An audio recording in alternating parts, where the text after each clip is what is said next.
He has an 100% pro-life, pro-family, pro-Second Amendment, and pro-border security voting record, and won the Hero of the Taxpayer and Friend of the Family awards.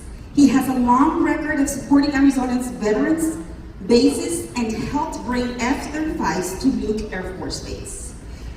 The speaker, Steve, was an Arizona delegate for Donald Trump at the National Convention and made numerous appearances on national TV defending the president against liberals like Jorge Ramos and Chris Cuomo. After serving for a time in the legislature, Steve returned to the private sector where he served as a ministry pastor at Catalyst Church and as executive director for the Desert Reach, an organization helping inner-city high school students graduate high school and succeed in life. He was also active in efforts to improve the integrity and accuracy of our elections. And when he returned to the legislature in 2023, he helped lead the fight to reform and improve Arizona's election laws. Him and his wife, Melissa, will celebrate their 17th anniversary this year. Melissa is a charter school administrator, and they have two beautiful daughters, Adi, and Amy. Thank you so much for being here, speaker, and we welcome you back on stage. Oh man, I am so, my heart is really warm. There's a lot of warmth in my heart right now. It's good to see you all. It's good to see you again. Thank you for the invitation to come back and speak to you all. Yuma is and has just a powerful place in my heart. As many of you know, we've stood up against big government, we stood up against the system, we've stood up and fought against, the powers to be, if I can use that term. And Yuma has always, the time that I had the honor of representing Yuma, you were always there with me. And even though I lived 2 hours away, the message resounded, we worked together always, and you've always been good to me. So when it comes to the issues that matter to Yuma, we're going to continue to represent them, we're going to continue to be there. And, every 10 years we do redistricting. With redistricting, there's a whole new lines of district drawn, and they drew me outside of Yuma. And so I still fondly remember every moment, and I want you to know when we deal with the issues, I'm still there. So I've been busy in the meantime. As you can see, when I hear the bio, they took that off the website. I'm like, man, I'm old. We've done a lot, but liberty is worth it. And so let me start off by saying this, first and foremost. I am honored to be here with great legislators, representatives, and senators that I get a chance to serve with and personally witness their sacrifice. So I want to start, first of all, by thanking Majority Leader, your representative, Michael Carbone. God bless you, brother. I'm going to say something nice about all of our representatives and senators, but I want to start by saying you all know how to do it. You know how to elect your representatives and senators. I get the honor of serving with Michael Carbone day in and day out. I see the sacrifices that are made. I see how hard this man works. And in every negotiation, of course I'm going to bring up Senator Dunn as well, because this man is a warrior for Yuma. But he's in the Senate right now. He has served in the House, and we have fought this battle together. Michael Carbone, as Majority Leader, when we are in the negotiations, this is what Yuma needs. This has to happen. He's fighting for you. So just know that on the House side right now, and I know, like I said, Senator Dunn has served in the House and now in the Senate as well, but you know how to pick them. Senator Dunn is a state here in Yuma. He is all Yuma. And when it comes to water and agriculture, I've always told you this, I turn to our folks that know how it's done. And so it's an honor for me to be here at this moment with Majority Leader Carbone, with Senator Dunn. Yuma is well represented, and when it comes time to fighting for the issues that matter to Yuma, talk about conservative principles, talk about constitutionalism, talk about school choice, parental choice, talk about lowering taxes. You name it, talk about election integrity. You name the issue, Second Amendment, they are on the forefront of that. Also talk about water, and they are champions. Talk about agriculture, they are champions. Those issues and needs specifically to Yuma County, to our agriculture community, we have tie-ins up there, and so well done. I also want you to know that you have done well in sending Michelle Pena. God bless Michelle Pena. God bless Michelle Pena. In the House, we would not have the majorities if it were not for your efforts and for Michelle Pena. And so I want you to know that the work she has done is save us. Yuma, you saved us in the House of Representatives.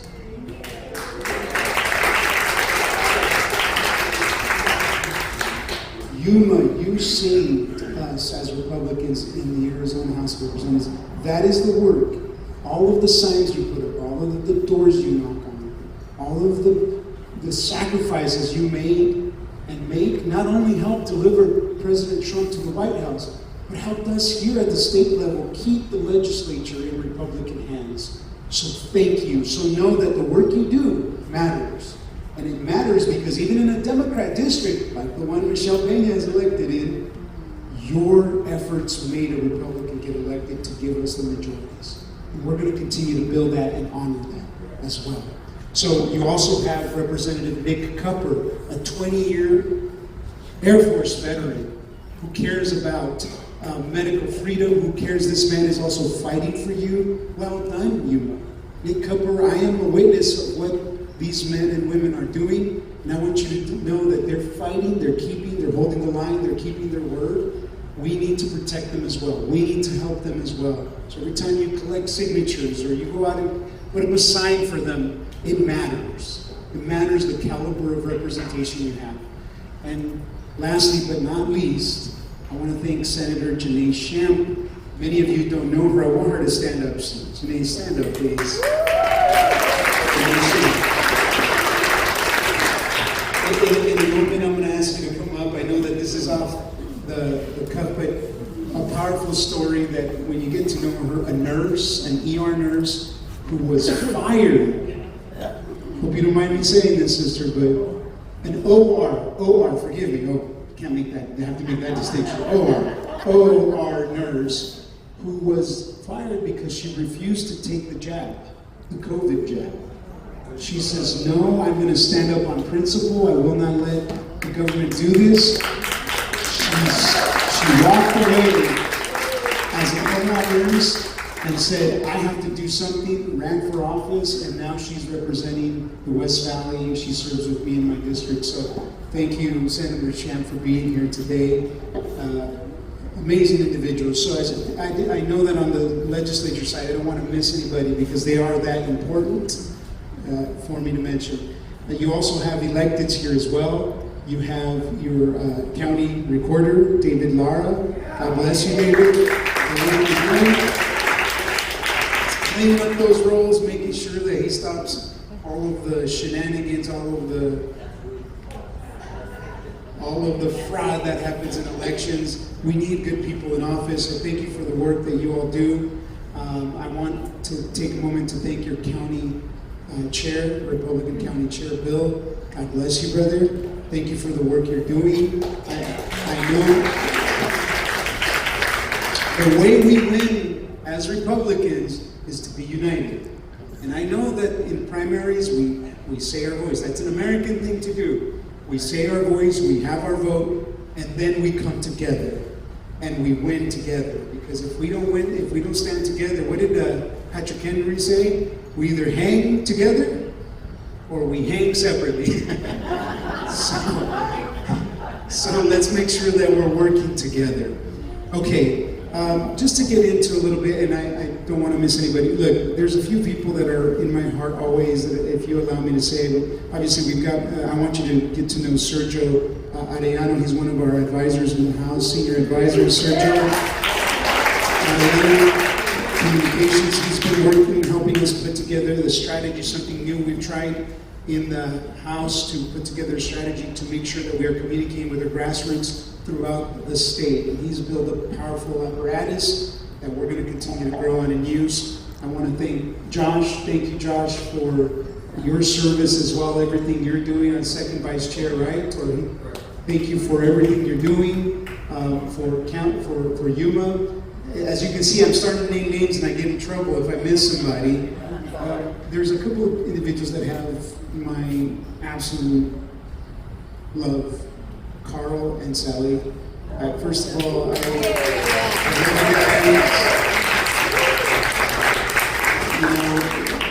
you know how much you both mean to me. Like literally, when I would drive down at that 2.5-hour drive, hey, there she is, everybody. Come on, can we give Michelle Pena?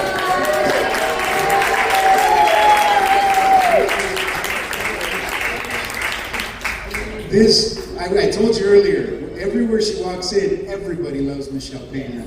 Because without Michelle Pena, we would not have a Republican House legislature. So God bless Michelle Pena. Let's keep her. We need to do everything to make sure that we help her win and make sure we don't have strategies that distract from that. I'll come back to that. Where was I? Oh, there was one moment where I came to, and Sergio, keep me on time, brother. I don't want to go over, because if I start rambling. Okay, thank you. So, there was one day, Michael, you'll appreciate this, Mr. Majority Leader. I was driving down, I was tired. I just needed somewhere to change, sit down, have a glass of water, and Sally and Carl opened up their home, and I got to see their beautiful home. I got to change so I wouldn't look as homeless. And so, like I said, always I have a special place in my heart. Connie, God bless you. You know how much I love you. Connie as well. She's been a fighter. Don't make Connie mad. I learned that. Connie, I don't. She has me on speed dial, and Connie will tell me if I'm doing something wrong. Am I doing something wrong right now, Connie? No. Okay. Norma, it's good to see you. It really is. I'll never forget the work you've done, everything that you continue, to fight. Thank you. Again, I have so much love for everybody here, and I'll stop. You all know how much you mean to me. Thank you. Madam Chair, Teresa, thank you for the invitation. Having you here as well. Malba, you reached out to me back in February or March. And we finally made it happen. It's been a little crazy, but thank you. Okay, so I had to do that because I love you guys. I want to talk a little bit about the challenges we have right now, what's happening in the House, why it's so important.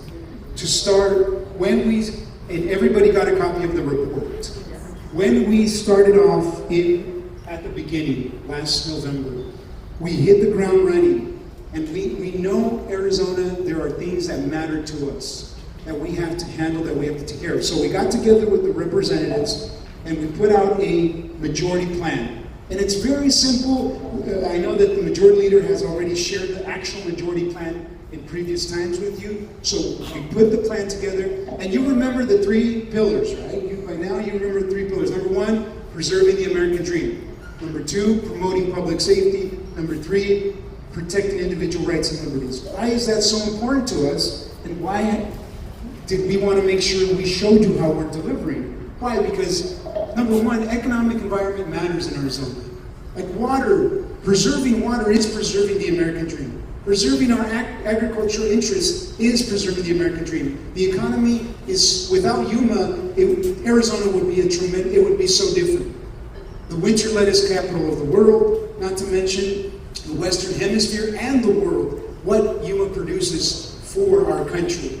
And so we set out to make sure we have an environment where every Arizonan has the opportunity to prosper. You remember the stories I've always told you. My dad used to tell me, Steve, it is impossible to go hungry in this country.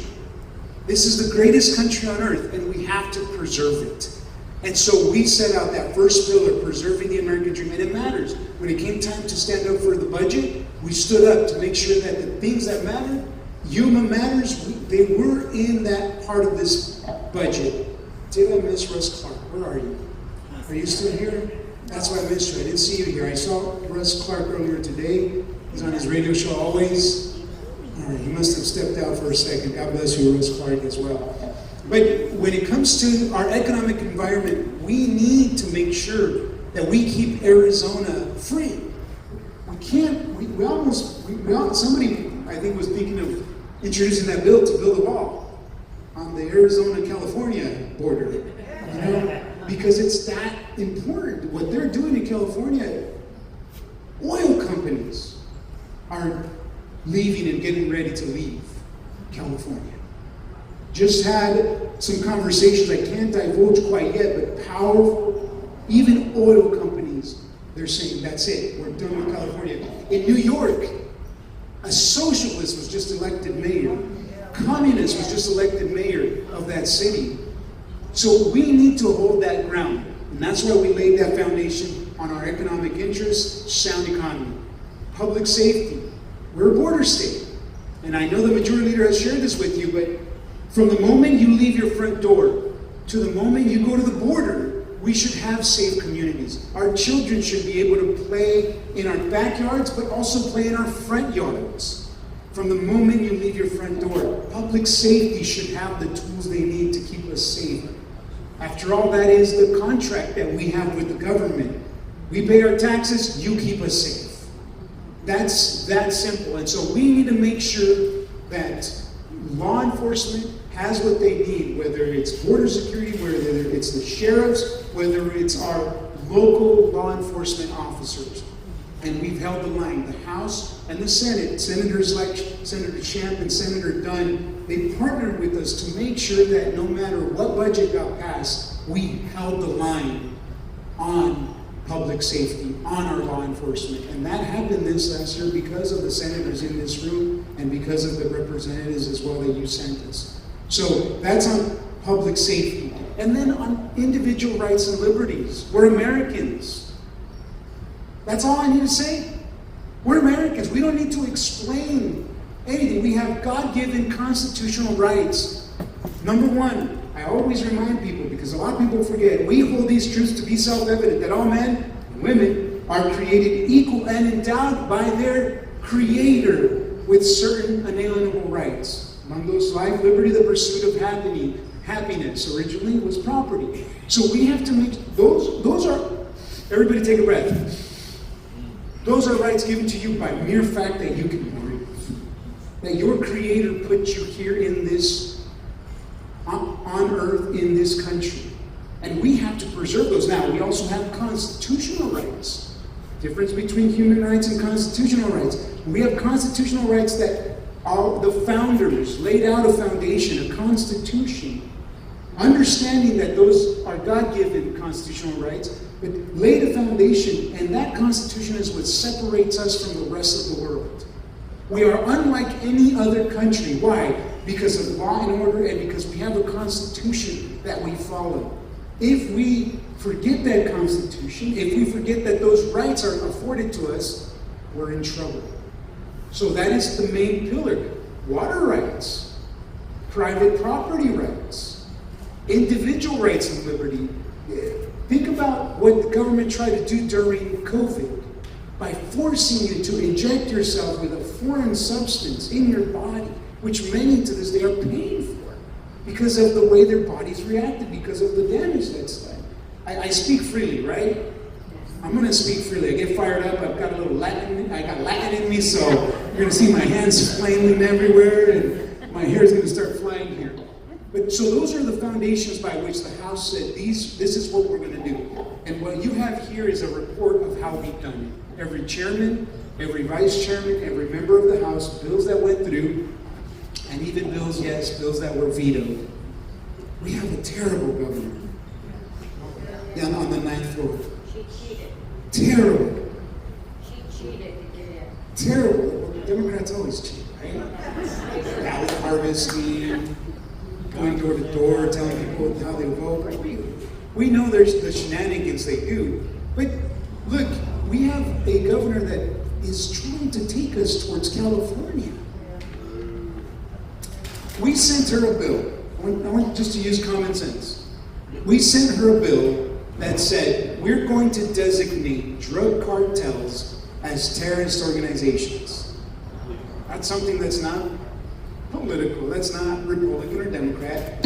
We all see the effects of fentanyl coming across the border. How many Americans die, I think it's the equivalent of 2 9/11s, die in this country because of what fentanyl is doing to us. And we know it's the drug cartels doing it. So we're going to designate drug cartels as terrorist organizations. Guess what she did? She vetoed that. Think about it. You would rather side with drug cartels than with Arizonans. This is what the Democrat Party is taking us toward. And so in Arizona, and I want you to think about this, Arizona is the last bastion in the West. Utah doesn't count. But think about it. Washington's gone, Oregon's gone, California is gone, New Mexico's gone, Colorado's gone, Nevada's gone. Give me a state in the West that's on the balance. Arizona, we're it. This is why it's so important that we continue to do the work we're doing. Because we are holding that line and we are going to win. I'm going to share a few more of the things of how we're going to win. But when it comes to other bills, we sent her a bill that had to do with anti-Semitism. She vetoed it. We sent her a bill that said we don't want China coming in and buying property. What did you do with that bill, Senator? It was yours. She vetoed it until we shoved it right where the sun is. Well, I told you were going to enjoy getting to know Senator Shan. She tells it like it is. No, we re-sent it up to her and made sure, but she vetoed that bill originally. So we have a job to do in 2026. We have to hold the line in the House, hold the line in the Senate. We have to increase our numbers. I believe we can increase our numbers. I believe we can. We have targeted districts. Like, let me give you an idea of how we're doing as a Republican Party statewide. We have 150,000 more plus voters that have registered as Republicans since the last presidential election. In Arizona, 150,000 plus. We've more than doubled our Republican registration advantage over Democrats statewide. I think it's 350,000 now. Hovering around 350, they'll give me the exact number right now. More Republicans registered in Arizona than we had in 2022.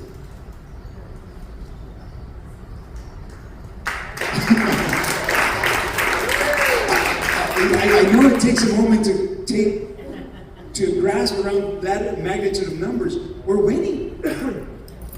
We're registering more Republicans. Of course, we have to fight for the direction of the party and stay conservative, stay constitutional. I get that. But the work that we're all doing, it's working. Now, we have to be good stewards of that. Every district legislatively, I've told you we have 30 districts, labeled 1 through 30, all legislative.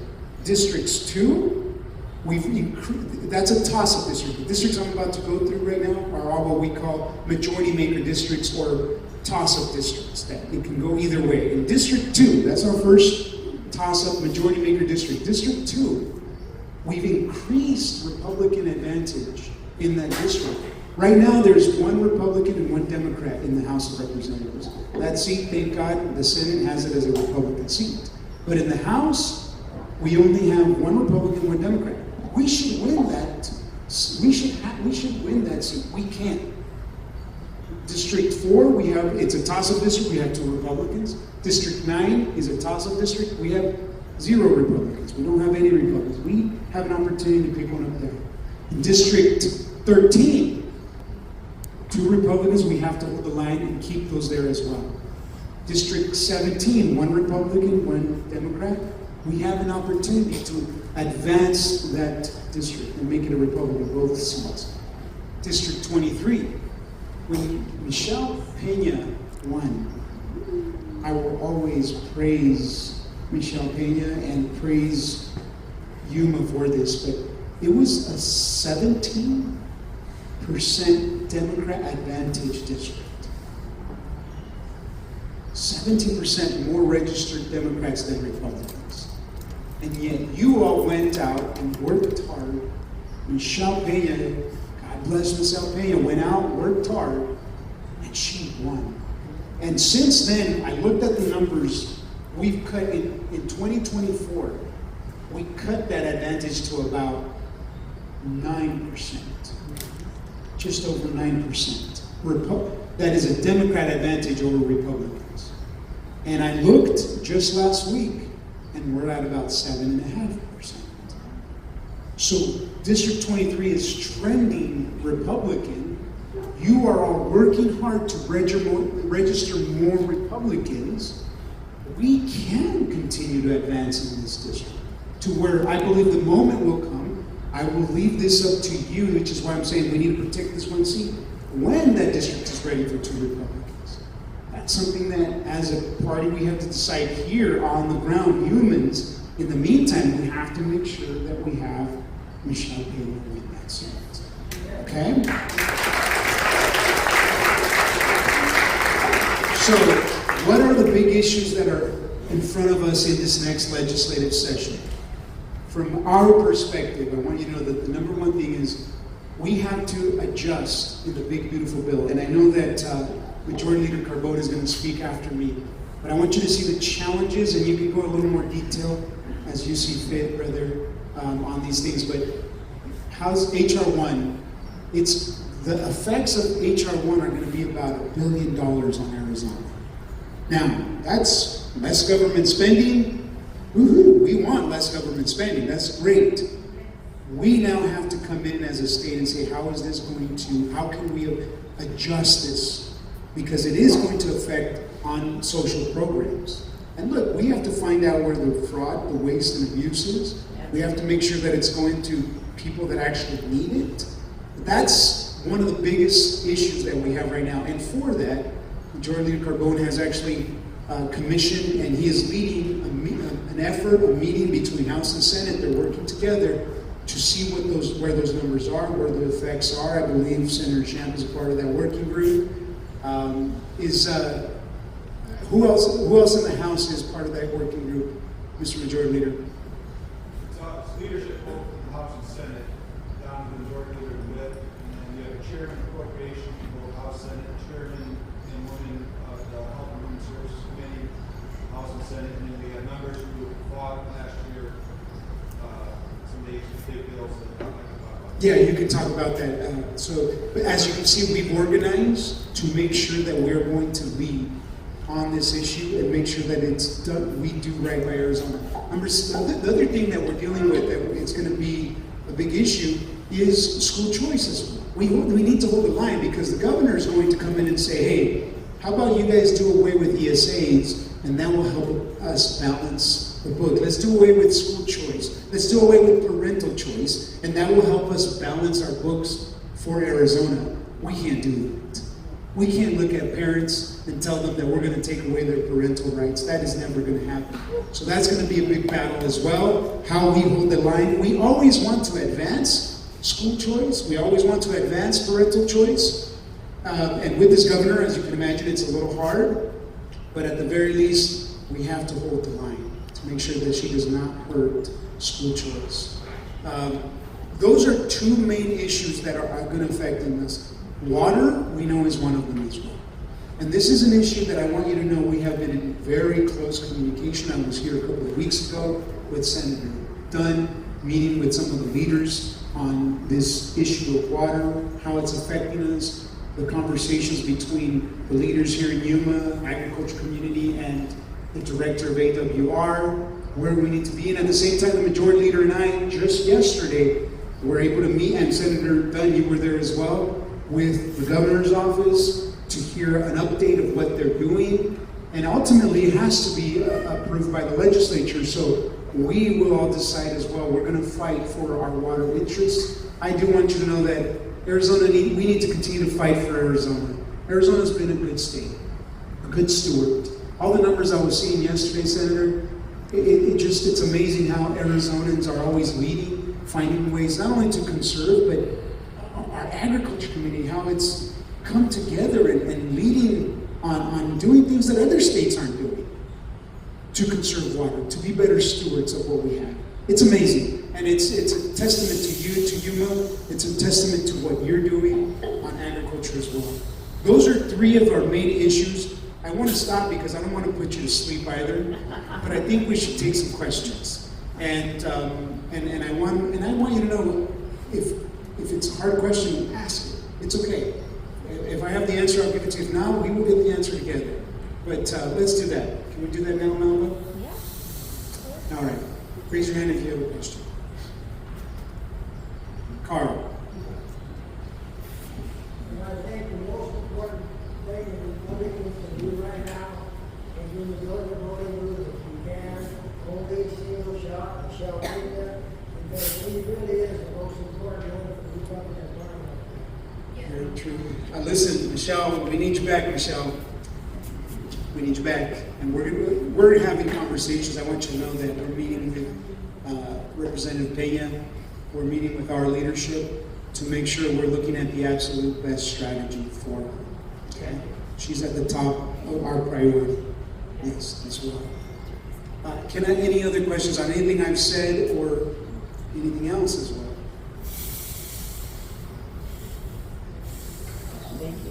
Look, I am beyond beaming. We're going to be here for a little while. I want to chat with you all, even if questions pop up. Can I briefly, after we talk, I would like to ask if I can at least give a couple of minutes to Senator Champ after everybody speaks. I want to introduce her to everybody. She is, I love this lady. She keeps me also checked in line.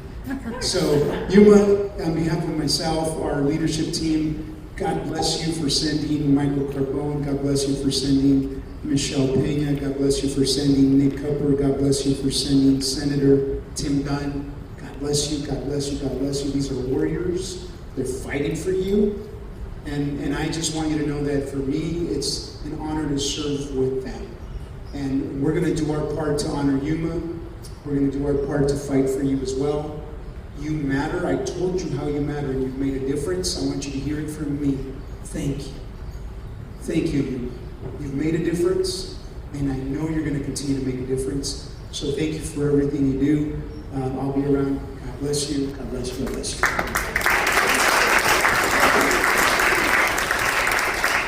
Thank you so much, Speaker.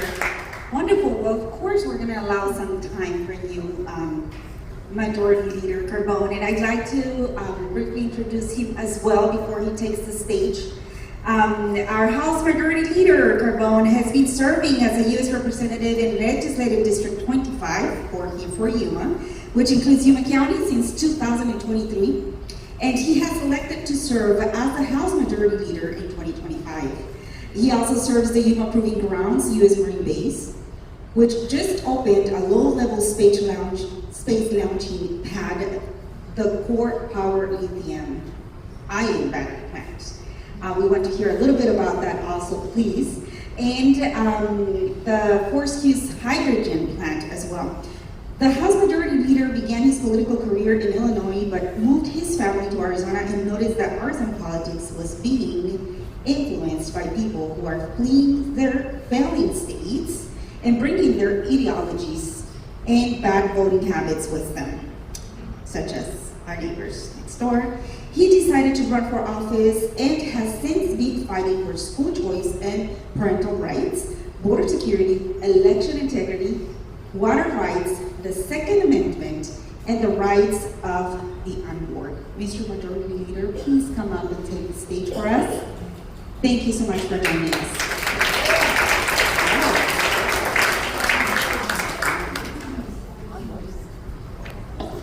Thank you. Thank you, Chairwoman. First of all, that's why he's Speaker, because I can't do that. I want to say to Senator Dunn, thank you. My seatmate, I've known Tim for, oh my gosh, it feels like maybe 10 years, but when he first got elected, or was elected or appointed, then elected, and worked hard for him as a chairman back then as LD 13. And just grateful to be able to work under him and his mentorship since I've been here the last 3 quick, long, short, fast years. I'm going to tell a little story about our speaker. When I first met him about 12 years ago, I think it's about 12, I lose time because it seems like yesterday. I got the honor to work on his campaign, Don Shooter, and at the time here in Mitchell. And I remember one of the first things I did is I got, back east, we were really, one of the things you just got to really work it. And so there was a high school, Brado High School. I got into the civics class there. I said, hey, I need you here at such a date, such a time. You got to go here and talk to a bunch of these civics kids. What are we doing? What do we do that for? I go, because you're going to do it. It's like, but I just go there. He went there, and I know he was so grateful and thankful. And just to show him a little bit East Coast what we do out there. But I just remember that was one of the first things. And I'm like, this guy must think I'm nuts. Like, this is what we're supposed to do. So, he talked quite a bit, so I don't know what else I'm going to say. But let me start here with, I'm going to start with the majority plan. You all saw that. I've been pushing it up. We've been pushing it up across the state, across the country, and letting other folks in other states know what we're doing. Because that's what it was about. It was about mission and vision. The other book they just received today, that just came off the press about 2 weeks ago. That's our majority report. That's just a follow-up of what we did in this session, what we're fighting for, what we got done, what we're up against, what the governor vetoed, all those fights that we're doing. So as I tell folks, so you don't fall asleep, you won't fall asleep on the toilet. It's a great read for the toilet. We don't want you to fall asleep because for us geeks, we like this information. So it's going to be about a year ago this month. We won our election, Speaker and I, and we decided we were running for leadership. He ran for Speaker, I ran for Majority Leader, and we did that individually, separately, even though we were friends. And we had the honor, both now we had the honor to work, or to get elected and to serve in that capacity of leadership. It's been nothing but an honor, and I'll tell you, this guy, Arizona needs to be thankful for Speaker Montenegro. He has lifted and raised that bar to what is expected for any future leaders in this state. I mean that. Those books there, that's polished. Where I come from, I'm a big Frank Sinatra lovers in here. I love Frank Sinatra. He's class. He's a class act. That's as we would call it, me growing up, that's Sinatra. That is class, that is polished, that is what is expected from us. And it's a new tone, a new culture that we're seeing up with the leadership in the legislative house in that chamber. So thank you for your leadership, thank you for your style, your vision, and your drive, because he's got a bigger whip than my wife. Don't tell her that, because he makes me work. And he makes all of us work hard, and I'm grateful and thankful, because I'll tell you, since we got out of session, we haven't stopped working. We know what we expected. We know what we took on. We are here to save this state, protect it, protect those freedoms and individual liberties that he just spoke about. Since July, we really took off in July, started traveling, going around this state or the country, talking to folks to say, look, we exist here in Arizona. We need help. And I know some people don't like this, but we need to raise money because we need money to beat the other guy. They're outraising us 5 to 10 to 1. I mean, Michelle's sister, she knows, but she's a hard worker, so hard work pays off, right? So we started this mission since we got out of session and been traveling and talking to folks. And I kind of put this story together. Look at the last 30 years. This is what's happened here. We're a young state. We're 113 years old. The last 30 years, you start off with Oregon, Washington, Nevada, Colorado, New Mexico. One by one, what happened to those states? They got picked off. The Democrats, all that old money from the East, that California, rich California money coming in right below them, funding all those races, and by vision, one by one. Hence, one of the reasons why I got elected or ran for office, or got involved in politics, is because I saw what was happening. I moved here, I moved my family 2,000 miles. I go, what's going on? All that out east, those Bostons, New York, Chicago, New Jersey, you have 400 plus years of political culture. This ain't on accident, folks. They know what they're doing. And now they're trying to take this last beacon of hope out here in Arizona, right? So we've been out fighting, letting people know, look you think, we talk to folks, oh, Arizona, you guys are great. You're doing a great job out there. Well, let me tell you something. And next you know, their cards are popping up. We're setting those relationships up to make sure we can help and find those folks to help us where we needed to. We have to find that because we can't do it.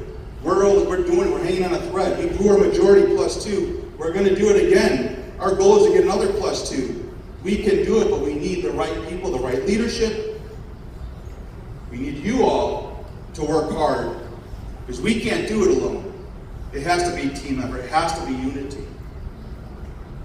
So we've been going around, and we just had our retreat last week, which our members, we talked about unification, unity, going into the session. They told the speaker and said, look at Mr. Speaker, this was the best retreat I've ever seen or heard of in my life. Whether they've been here a long time or short time.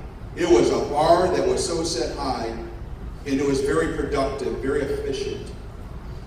And he also shared this, and he's rocking. So I got to let you all know what we're doing. And this is not a bad thing. It's not a negative thing to look back in the past. The goal is to always move. That's what leadership is, to move up and do better. Look in that mirror and what can I do better today? We looked historically in the House up until January 1st of this in an election cycle. The most we ever seen a House raise was about $250,000, $250,000. He was able to share to our members that our target was over $1 million. And he shared that we're going to hit that. But I'm going to let January 1st of 2026 show the real numbers. Because that man, he is working his tail off to get those folks to invest in us. It's an honor to work for him. I can't keep up with this. And I like to work.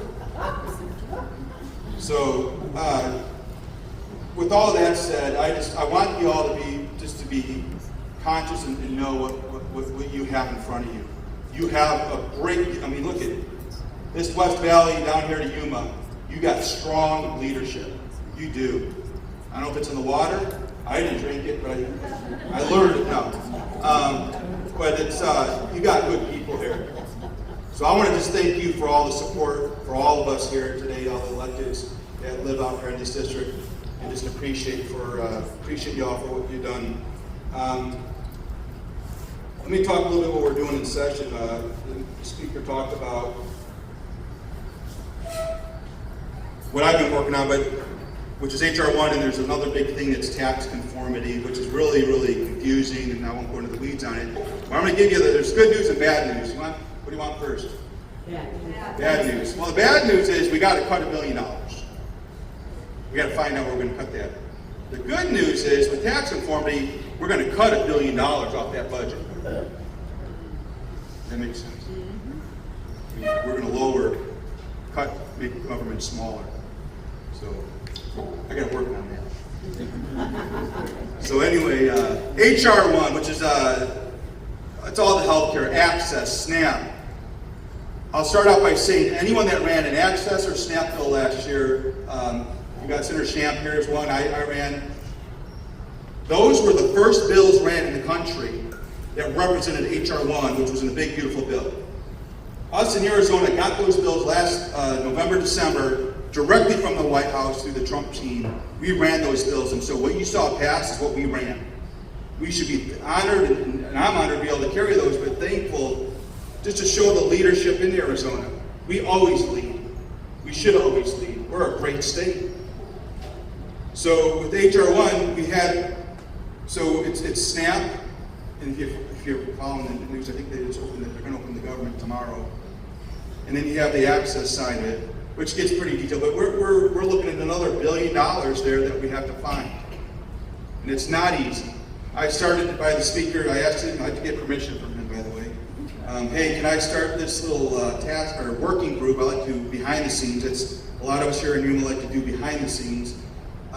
We started with a group. I started with a group of 13 is how we built it. It's the House and Senate. So we come out this session, January 1st, united as a Republican Party, Republican front. That's number one. And then use that to be able to get the ninth floor to sit down with us. But we've been meeting with people, all the experts, collecting facts and data to find out what's going on. What can we do that we can find reason with that ninth floor, with the divided government, with the Democratic governor? So that's the purpose of it, because we have to do something. We do have to protect those programs. These programs are there for a reason, but we can't give them to people who don't need to be on them. Folks that can work. You know, there's nothing wrong with saying that. I say, look, you got the kid in the basement playing video games under mom and dad. He's 27, 28 years old. He's getting access. He's getting SNAP. Come on, that's not what it's for. He can work 20 hours, or he can volunteer 20 hours, or he can go to school or a vocational school. That's all we're asking, Governor. It's a pretty easy pitch, I hope. I just practice it on y'all. Good job. But that's how I'm going to say it to her. Anyway, so you have those. It's a big deal. It's going to take up the majority of the session. Those are the things we have to focus on, because the number one thing is we have to pass a budget, and we have some challenges ahead of us.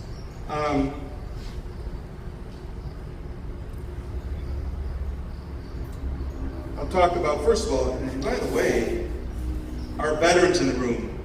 Can we all stand up?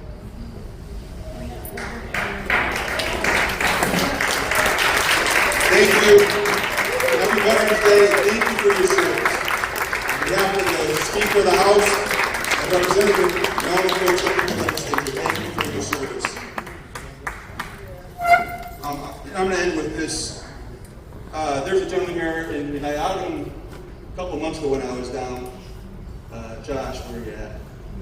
Him, Josh, and another, Josh Wright, both came to me a year ago, March, and said, hey, and I know some of you heard this, can you work on this bill for 100% disabled veterans? Listened, I said, sure. Went to work, started to have those stakeholder meetings, got it through, and we got it passed. All in the American dream, the folks that give service to us that are 100% disabled, home ownership is very important, especially in today's times, because we don't have homes to put folks in. What a way to give a great benefit back to those that served us, that given up their sacrifices, to say, you're not going to pay property tax when you own your home. That's the least we can do. That's what we call an added benefit. And that's the start for a long process that we're going to be working on some other things. And that goes into effect. It will be going into effect October of this year, or of the new year, not April as we shared, but I just wanted to let you know, thank you. I was honored to carry that bill when you asked me, and they've been trying for 20 years to get that across the finish line. So again, hard work pays off. And by the way, I was supposed to say this at the beginning. Tanya Wright has my petitions. Please sign those, because I got to collect signatures. But anyone here, if you don't get my email, I do 2 emails a month, and it talks about a lot of things throughout the session, what we're doing, and it keeps you up to date and informed. If you want to sign up, there's a sheet for that as well, but please sign up for it if you're not getting it. There's a lot of work that goes into it, and I'm just glad I just want to do it as a way to communicate to all of you, so you know what's going on, what we're doing. Gosh, what else? I guess that's enough. I think we should take Q&A, or what do you want to do, Alba? If anybody has any questions, we can take a couple of questions. Okay. Thank you. Yes, ma'am. Who started the bill to do away with property tax for the disabled? Who started it? Yeah. What do you mean by who started it, like this year? Yeah. Oh, what committee did I go through? Government. Went through the government committee. Went through the House, 58-2, and I forget the number. It passed in the Senate, and then it was signed into law in June when the budget was signed. 5-2 in the Senate, and Daniel Fernandez was one of the 2 that said no. Was our representative. Oh, Brian. Right. Yeah, he was a no in committee, which I was shocked, and you're right, he was a no. Sandoval, how about Sandoval? No, she was supportive. She was? Yes. Any other? I can't ban the governor. Yeah, how do you get it passed again? Honestly, she was going to sign it, but we did it through, it was a budget, it was what they call a budget item, so it was done in the budget, but there was no contention. I mean, it was we had a high approval. You know, I think it's always, I call it, it's always approach. It's how you sit down with folks and talk about things, and you get a little bit of a different response. I learned that from my wife, because it's been 30 years, and I'm still learning. A lot of practice there. All right, well, thank you all. Thank you very much for everything.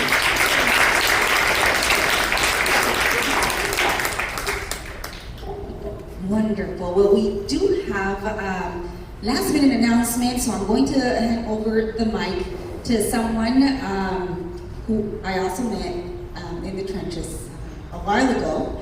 And Mr. Sergio Arellano has an announcement for us.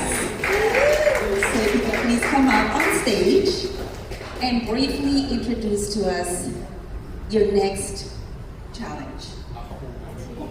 It's all a challenge. Good to see you. Thank you, Bridges. Thank you, Manuel. Well, I'm Sergio Arellano. Thank you. I'm a good cheerleader. Sergio Arellano, I ran here against Raul Grijalva back in 2018. I got to really encounter the people of Yuma. Coming from the armpit of liberalism, which is Pima County, I was surprised and amazed at all the outreach and welcoming that I got here. Not only as me, myself, but also as a veteran. This community loves its vets. It takes care of its people. And I made the pledge that had I won the congressional seat, I would have moved to Yuma to really represent the district. For those of you that don't know me, I am born and raised in Tucson, Arizona. I joined the U.S. Army when I was 17. I joined April 4th of 2001. September 11th of 2001, we had the World Trade Center towers. And, immediately we went to war. I signed up with the Army as the infantry. I went to Iraq September of 03 with the 1st Infantry Division. The Big Red One, yes. And we had just secured Baghdad back in September of 03. We shipped into Ramadi, Iraq, and I was part of the fight for Fallujah, Abaniya, al-Assad, out of Ramadi. And we got to be in all of those major conflicts. So today's kind of a mixed bag of emotions for me as a veteran, Veterans Day, because I did lose a lot of brothers, people that really put it all on the line. So I gotta take a minute and breathe, sorry.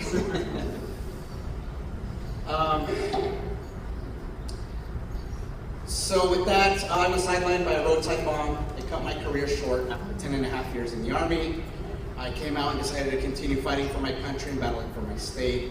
I became a PC, a state committeeman, a legislative district chair. We made history in Southern Arizona by suing the Santa Cruz County Board of Supervisors for election fraud. We won 8 out of 10 counts back then. We got the privilege to be on Donald Trump's National Advisory Board. I served as the representative for Arizona. And I got to go on all these fun and crazy adventures by talking on media and debating all the liberal Democrats and showing them that the party of the Republicans is the right party, no matter who you are across the board. And I ran for state party chair unsuccessfully about 4 years ago. I narrowly lost by 40 votes. And so, this time around, I think the environment is right, and I am announcing again my candidacy for state party chair.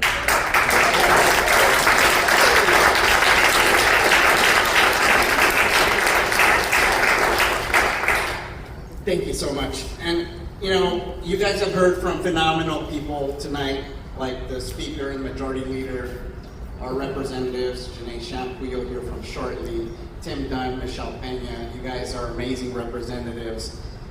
Part of the key is that you guys know how to elect, but we also work really hard as activists, as grassroots people, and people involved. And I am of the firm belief that we have more that unites us than what divides us.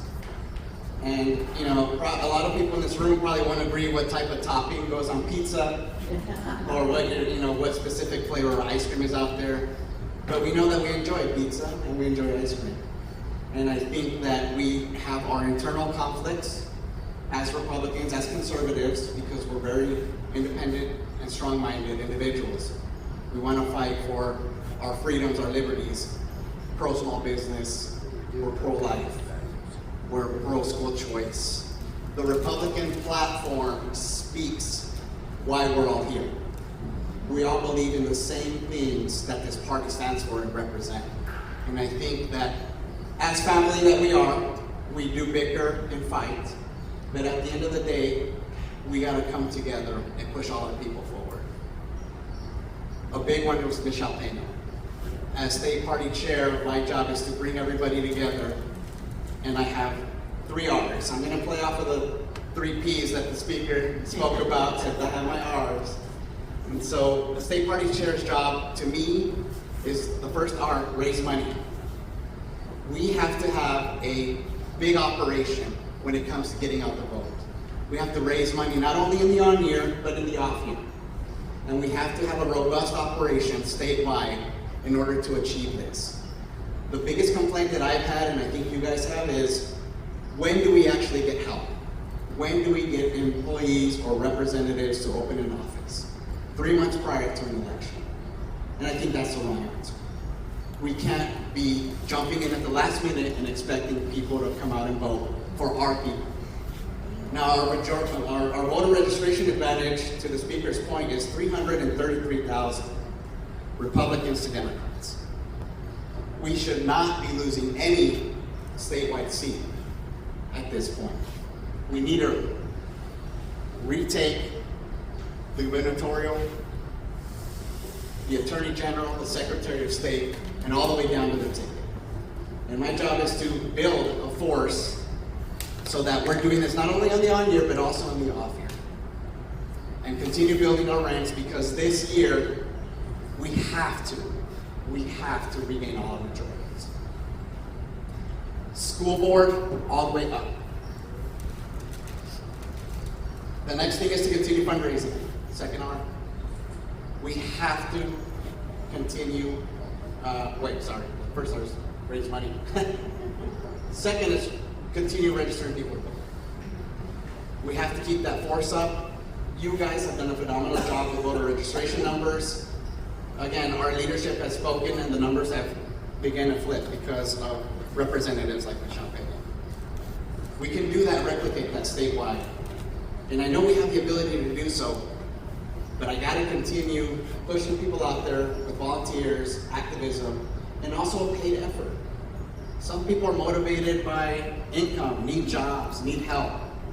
One of the biggest things I experience is that rural Arizona doesn't get enough attention paid to it. It's always a great state of Maricopa. Being a Pima County guy, I always looked at the great state of Maricopa and I just kicked my feet and I was eternally frustrated. But I promise that as a state party chair of elected, I will hold meetings throughout the entire state. Every country will get a visit. Every county will get a visit. Every county will benefit from the appearance of the executive committee and those people wishing to make a difference. Because why are we involved? We all want our voices heard. And I think for far too long, this party has been too cliquish. And they surround themselves with their bubble and the people that they're comfortable with, and the heck with everybody else. I think it's time for that to change. I promise to be a person that will listen to you, whoever you are. I'm not going to look at your phone call come in and just hang up. If you send me a text message, I'm not going to ignore you or just give you a thumbs up. I'm actually going to try and give you a response. We don't get this right now. We haven't had it for many, many, many years. Whether you're from this side or that side or this organization or that organization, I'm part of an organization. It's called I Like to Win organization.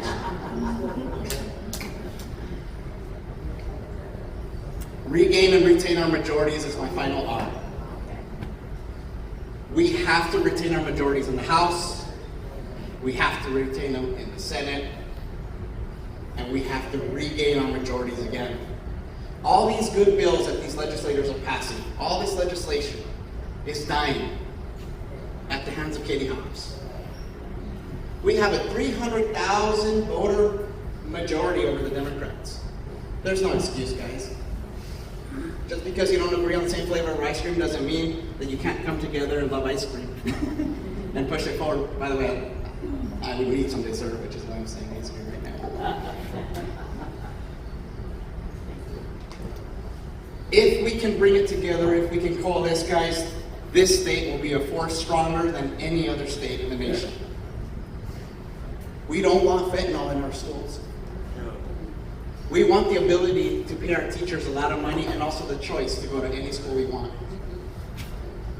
We want to live, breathe, and achieve the American dream. We have the opportunity now. God willing, you guys give me your vote for state party chair. I will work in tandem with whoever I need to work with to cross that finish line. I want to unify us, not divide us. And anytime a VIP comes to town, I want to not shut the doors to those people that I'm special with. I want to open those doors and give everybody the opportunity to participate.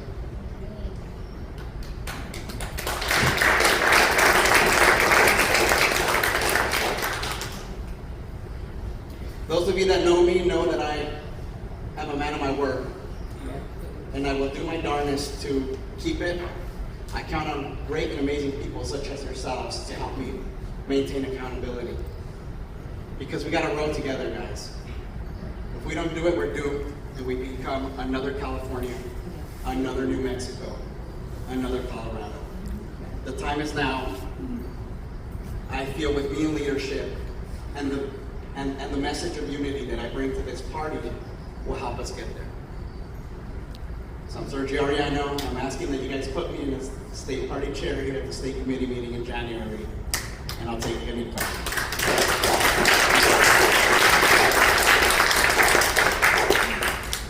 Yes, Mr. Carl. Not many years ago, I had the fortune to work with this bill. And I learned a lot, and we walked the walk, we talked the talk, and we did a very good job. So we can put in that job, and we go to the party. All of us sitting here will be a hell of a lot better shape. He knows how to do the job, but watch him do it, it's kind of interesting. To watch people that really know how to get things done, he did. And thank you for what you've done for us. Thank you, Mr. Carl. Okay. Sally? This is a serious question. Yes, ma'am. I want to know if the Arizona Republican GOP will help Michelle Pena with money to get her over the line. That's a very good question. The question was, will the Arizona State Party under my leadership help divert money and resources over to Michelle Pena to get across the finish line? An absolute hell yes, we're going to do that.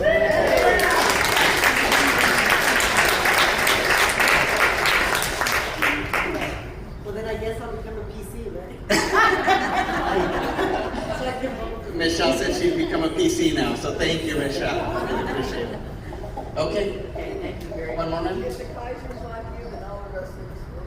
Oh, thank you so much. Used words in your speech. You said if we come together. It should be when we come together. Amen. When we come together. Thank you. Ms. Malva, thank you for having me. Women from the Republican Club, really appreciate you having me here. I didn't expect to speak today, so it was off the cuff. But, you know, we need to support our speaker, our majority leader, our representatives to continue achieving that mission. We need to keep fighting back. Republicans, unfortunately, are more on the defensive. We need to be on the offensive. Yes. And I promise to bring that. I promise to bring the heat. I promise to bring the combat skills I have acquired to attack them Democrats and not let them get away with ruining our state. So thank you again.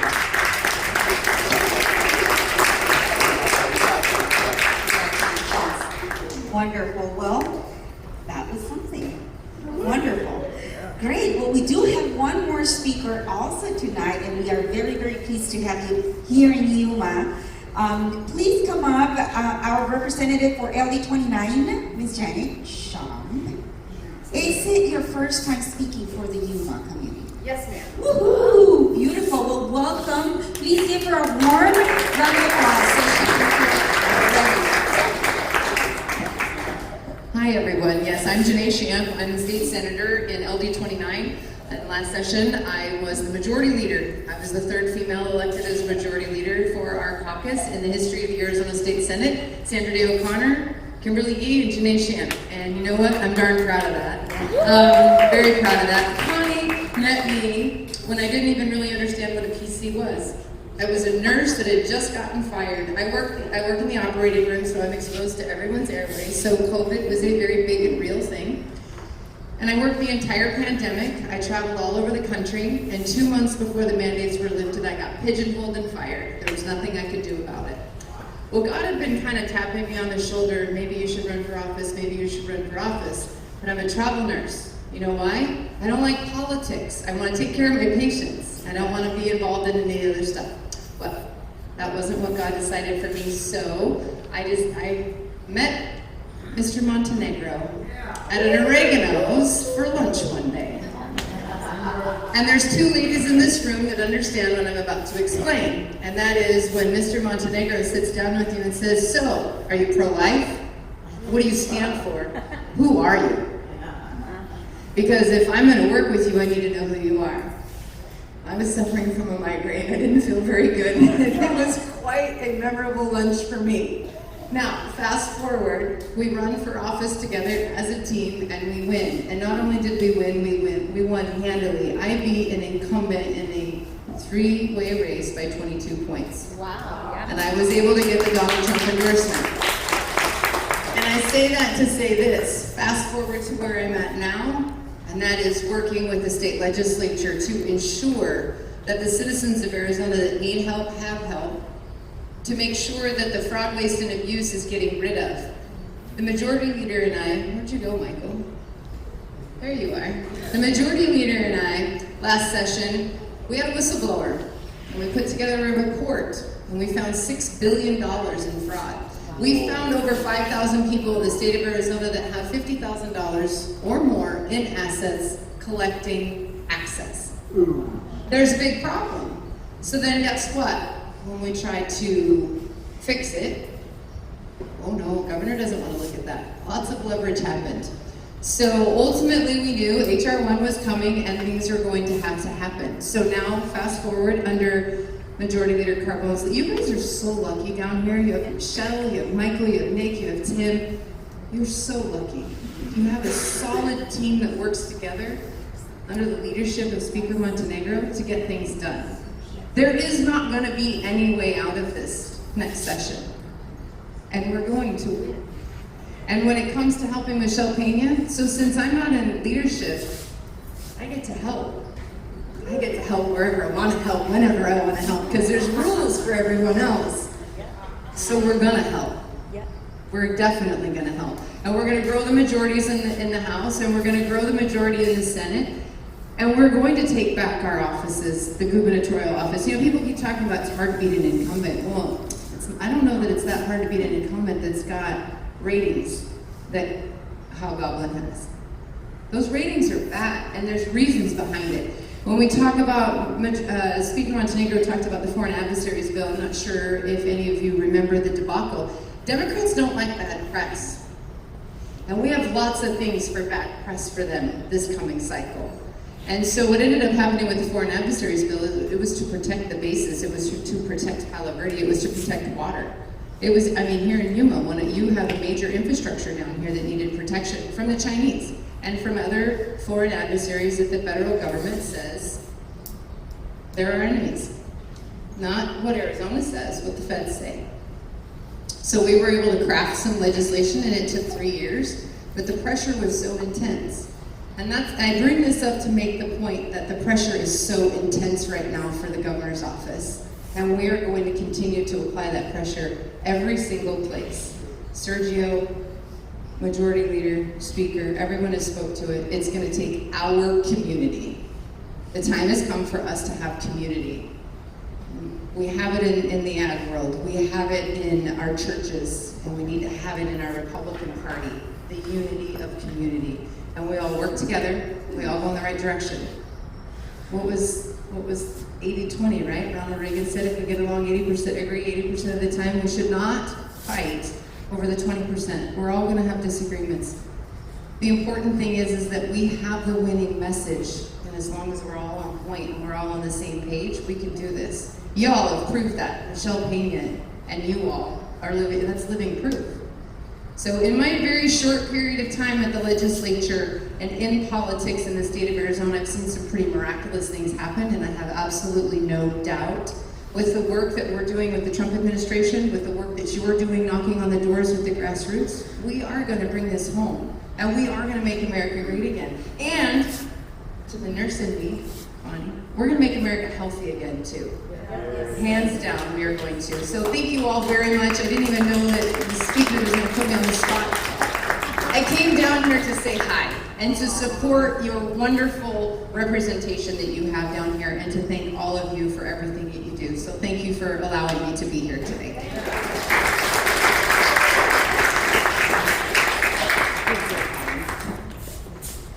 Well, thank you so much to all of our wonderful speakers. And thank you for everyone else who came to join our event. So let's just give a round of applause to our speakers.